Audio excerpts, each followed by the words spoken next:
Hola de nuevo, chicas y chicos. En el anterior vídeo estuvimos viendo la manera 1, le llamamos la manera 1 de hacer el futuro en inglés. Dijimos que se hacía con el verbo modal will seguido de verbo en infinitivo y que obviamente pues delante tenemos que tener nuestro sujeto y quizá tengamos unos complementos. Dijimos también que a la hora de hacer la pregunta lo único que necesitábamos era mover mediante el proceso de inversión la partícula will, el verbo modal will, delante del sujeto y que si queríamos tener una partícula de WH, que si queremos obtener una pregunta de WH, lo podíamos hacer pues poniendo la partícula de WH aquí. Si no tuviéramos dicha partícula de WH, lo que obtendríamos sería una pregunta de sí o no, como la que estamos viendo en este momento. Pero si queremos hacer una pregunta de otro tipo, pues lo único que tenemos que hacer es introducir dicha partícula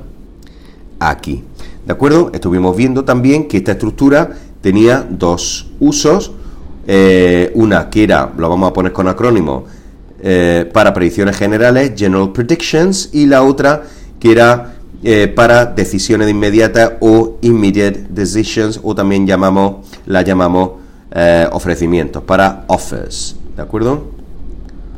Offers. Vale, pues una vez vista esta estructura, vamos a pasar a la siguiente, que es la que denominamos en su momento manera 2, que se va a hacer mediante el uso de la expresión be going to. Vamos a poner cada parte de un color diferente para que lo que veáis bien. Be going to más el verbo principal en infinitivo, ¿de acuerdo? En infinitivo. Pero antes de meternos en su forma afirmativa, negativa, interrogativa, me gustaría que, como en el caso anterior, también viésemos el uso de esta estructura, es decir, para qué sirve esta estructura. Antes de explicar eso, comentaros que obviamente pues vamos a tener aquí un sujeto y vamos a tener aquí unos complementos opcionales. Bien, ¿qué dos usos va a tener esta estructura? Recordad que en el caso anterior, como he dicho anteriormente, la partícula will, para expresar el futuro con esa estructura, lo podemos utilizar para expresar predicciones generales, por ejemplo, in the future, cars will fly, o I will help you, para una decisión inmediata. Pero en este caso vamos a tener otros casos, otra forma de, otro uso diferente que no deben confundirse, ¿de acuerdo? El uso 1, que podríamos llamar, va a ser lo que podríamos decir, lo que podríamos denominar como predictions. Vamos a poner esto un poquito más fino y lo vamos a borrar. Predictions based, predicciones basadas on what we see or know, predicciones basadas en lo que nosotros vemos o sabemos, o por otro lado, una manera 2, que sería para indicar plans o intentions, que por cierto, y esto es importante, no son seguros. Quiere decir que en este uso, estos planes o estas intenciones son no seguras. Por ejemplo, vamos a ver un ejemplo de cada uno de ellos. Por ejemplo, si yo quiero indicar con esto, quiero indicar una predicción basada en lo que veo, yo podría decir algo así como that car, ponerlo un poquito menos grueso, that car is going to crash. Es decir, ese coche va a estrellarse. ¿Por qué? Porque quizá esa predicción que yo estoy haciendo está basada en lo que yo estoy viendo. Imaginaros, por ejemplo, que yo estoy viendo un coche, ¿de acuerdo?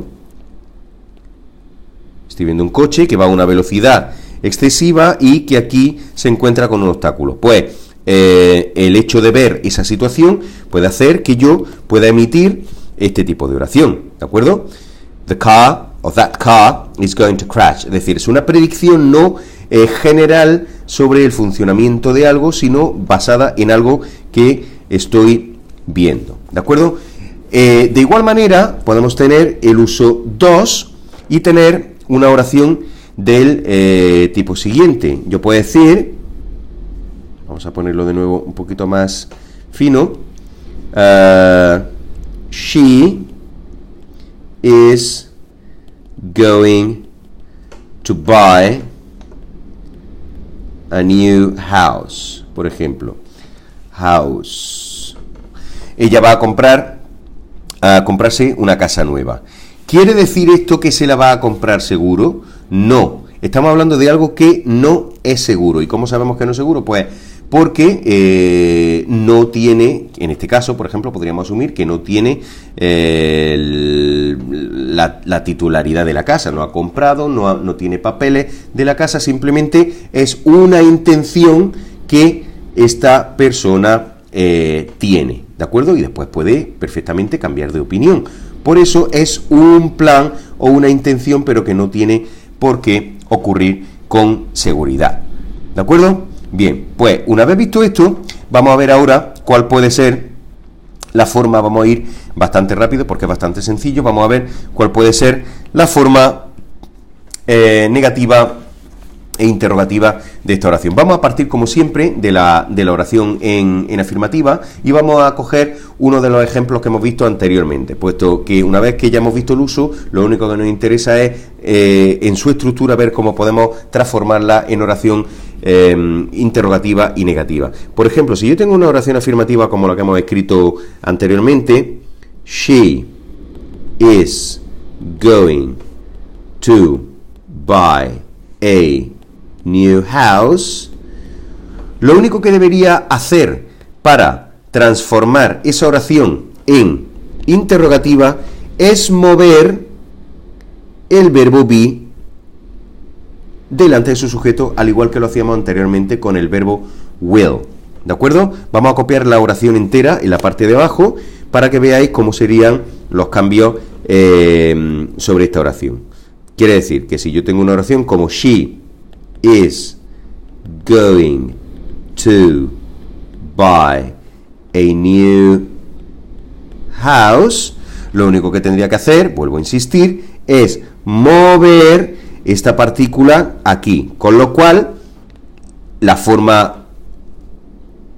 esta forma del verbo be, que en este caso es is, tendría que ponerse en esta situación y, por tanto, por sentido común, ya no podría estar aquí, es decir, desaparecería de ahí. Esto me permitiría ya tener una pregunta y de manera escrita poner un signo de interrogación al final, y en términos de entonación, pues obviamente tendría que subir un poquito la entonación para indicar que estoy haciendo una pregunta, cosa que, como he dicho en varias ocasiones, es diferente a el caso del castellano, en el que una misma estructura, simplemente cambiándole la entonación, pues puede transformarse en una pregunta. En inglés tendríamos que hacer algo más, ¿de acuerdo? Tendríamos que hacer cambios oracionales, y en este caso consiste en, como hemos visto, poner o pasar la forma is de un lado hacia otro, como habéis visto con anterioridad, ¿de acuerdo? Bien, en este caso tendríamos una pregunta del tipo